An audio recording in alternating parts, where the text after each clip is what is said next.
श्री शिवाय नमस्तुभ्यम दोस्तों। जैसा कि आप सभी जानते हैं कि इस महीने की पवित्र एकादशी की विशेष तिथि आ चुकी है और पूज्य गुरु जी ने इस तिथि के लिए शिव महापुराण की कथा के दौरान पहले दिन की ही कथा में एक बहुत ही खास उपाय बताया है। पूज्य गुरु जी ने कहा है कि अगर आप कमाते कम हैं और खर्च लगातार ज़्यादा बने हुए हैं, आप 1 रुपये कमाते हैं लेकिन 1.5 रुपये आपके खर्च हो जाते हैं, कहीं बीमारी में खर्च हो जाते हैं तो कहीं किसी फिजूल खर्ची में खर्च हो जाते हैं। गुरुजी ने कहा है कि जब भी आपके पैसे खर्च ज़्यादा हो और आपकी कमाई कम हो तब आपको यह उपाय करना चाहिए, या फिर आपके घर में किसी भी सदस्य के शरीर में गंभीर रोग घेरे हुए है, बीमारी समाप्त होने का नाम नहीं ले रही है, तो फिर आपको यह उपाय करना चाहिए। या फिर आपकी कोई ऐसी मनोकामना है जो कई दिनों से पूरी नहीं हो पा रही है, तो आपको इंदिरा एकादशी के दिन आपको यह विशेष उपाय जरूर करने चाहिए।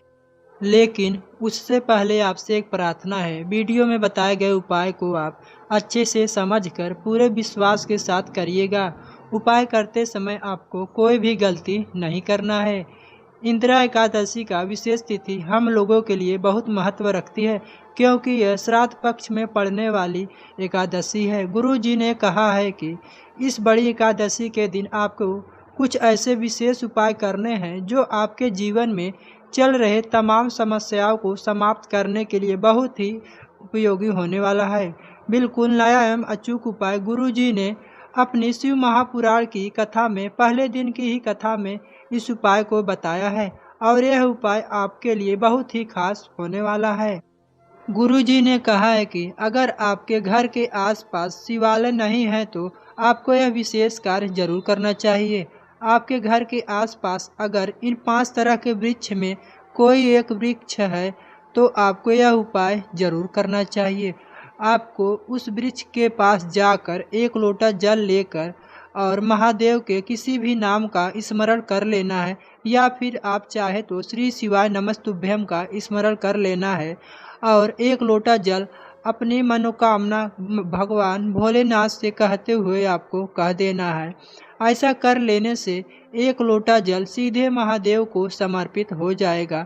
गुरु जी ने कहा है कि अगर आपके घर के आसपास कहीं पर भी पीपल का वृक्ष है तो उस वृक्ष के नीचे आपको 1 लोटा जल लेकर पहुंच जाना है और पीपल की जड़ में आपको पिपलेश्वर महादेव का नाम लेकर जो आप 1 लोटा जल लिए हैं उसको आपको समर्पित कर देना है। आपको ध्यान देना है कि पिपलेश्वर महादेव का स्मरण करते हुए आपको अपनी विशेष मनोकामना जो है वह आपको महादेव से बोल देना है। गुरुजी कहते हैं ऐसा करने से आपकी जो भी मनोकामना है वह शीघ्र ही परिपूर्ण हो जाएगी। दूसरा जो वृक्ष है वह है बेलपत्र का वृक्ष।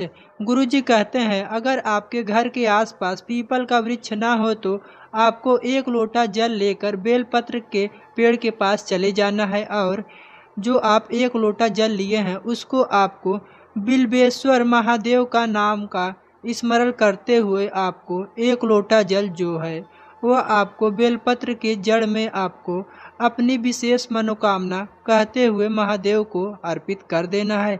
गुरुजी कहते हैं ऐसा करने से आपकी जो भी मनोकामना होगी वह शीघ्र ही पूरी हो जाएगी।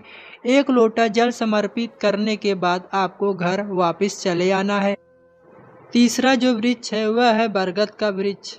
अगर आपके घर के आसपास बेलपत्र का वृक्ष न हो तो आप बरगद के वृक्ष के नीचे चले जाइए और बरगद के पेड़ की जड़ में 1 लोटा जल समर्पित कर दीजिए और वटकेश्वर महादेव का स्मरण करते हुए उनसे अपनी मनोकामना बोल दीजिए।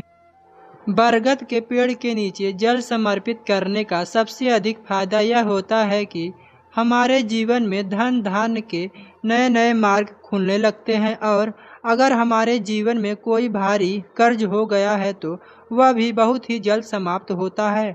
गुरुजी कहते हैं कि अगर आपके घर के आसपास इन तीनों में से अगर कोई भी वृक्ष नहीं है तो आप आंवले के वृक्ष के पास चले जाइए और आंवले के नीचे आपको 1 लोटा जल समर्पित कर देना है।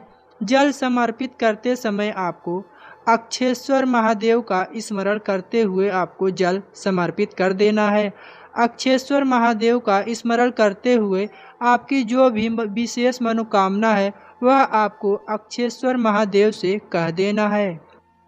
गुरु जी कहते हैं कि जैसा कि आप सभी जानते हैं, हमारे सनातन संस्कृति में पृथ्वी को माता कहा जाता है। इसलिए आपके घर के आसपास इन चारों वृक्षों में से कोई एक वृक्ष हो तो उसके नीचे आपको एक लोटा जल समर्पित कर देना है। इस एकादशी के दिन अगर आप एक लोटा जल इन चारों में से किसी एक वृक्ष के नीचे समर्पित करते हैं तो आपके जीवन में जो भी समस्याएं चल रही होंगी, गुरु जी कहते हैं वह शीघ्र ही समाप्त होने लगेगी। क्योंकि आप सभी जानते हैं कि इस बार की एकादशी श्राद्ध पक्ष की एकादशी है, जो कि इंदिरा एकादशी है। यह पितरों की सबसे बड़ी एकादशी होती है। इसलिए यह आपके लिए रामबाण साबित होने वाला है। क्योंकि अगर हमारे पितर हमसे खुश रहेंगे तो हमारे घर की दिन दुनी रात चौगुनी तरक्की होगी। इसलिए यह उपाय करने से भी बिल्कुल भी मत भूलिएगा। बढ़ते हैं गुरु जी द्वारा बताए गए दूसरे उपाय की ओर, जो कि आपके जीवन में किसी भी प्रकार की मनोकामना को परिपूर्ण करने के लिए गुरु जी ने अपनी पहले की शिव महापुराण की कथा में बताया है। और यह उपाय है स्वधा नाम वाला। अपने घर से एक तांबे के लोटे में जल लेकर आपको शिवालय चले जाना है। प्रदोष काल के समय आपको यह उपाय करना है। प्रदोष काल का समय सूर्यास्त के 45 मिनट पहले और 45 मिनट बाद का समय होता है। अगर आप प्रदोष काल में यह उपाय न कर पाए तो आप किसी भी समय इस उपाय को कर सकते हैं। शिवालय पहुंचकर आपको शिवलिंग के ऊपर धीरे धीरे जल समर्पित करते जाना है और श्री शिवाय नमस्तुभ्यम का स्मरण करते जाना है। उसके बाद आपको 3 बार ताली बजाते हुए, जैसे शिवलिंग के सामने आप लोग 3 बार ताली जरूर बजाते हैं, वैसे ही आपको 3 बार तेजी से ताली बजाते हुए स्वधा स्वधा स्वधा 3 बार इस नाम का स्मरण कर लेना है। गुरु जी कहते हैं स्वधा नाम बोलने से यह चमत्कार होगा कि अगर आपके शरीर में कोई रोग है वह भी महादेव की कृपा से दूर होगा। अगर आपके जीवन में खर्च कमाई पैसा लेकर कोई भी समस्या है उसमें भी महादेव की कृपा आपको प्राप्त होगी। और आपके जीवन में कोई भी संकट होगी वह भी महादेव की कृपा से समाप्त हो जाएगी। बढ़ते हैं गुरु जी द्वारा बताए गए तीसरे और आखिरी उपाय की ओर, जो कि आपको एक तांबे की कलश में जल लेकर, एक बेलपत्र लेकर और एक अक्षत का दाना लेकर आपको शिवालय चले जाना है। ध्यान रहे आप जो एक बेलपत्र लिए हैं उसमें जो डूट होता है, जो डंठल होती है, वह डंठल नहीं होना चाहिए। और जो अक्षत का दाना लिए हैं वह खंडित भी नहीं होना चाहिए। गुरुजी कहते हैं जब भी आप एक लोटा जल लेकर जाए तो आप अपने घर से ही लेकर जाया करें, जिससे हमारे घर के पितृ दोष समाप्त होते हैं और हमारे घर का काल सर्प दोष भी समाप्त होता है और हमारे घर का वास्तु दोष भी महादेव की कृपा से समाप्त हो जाता है।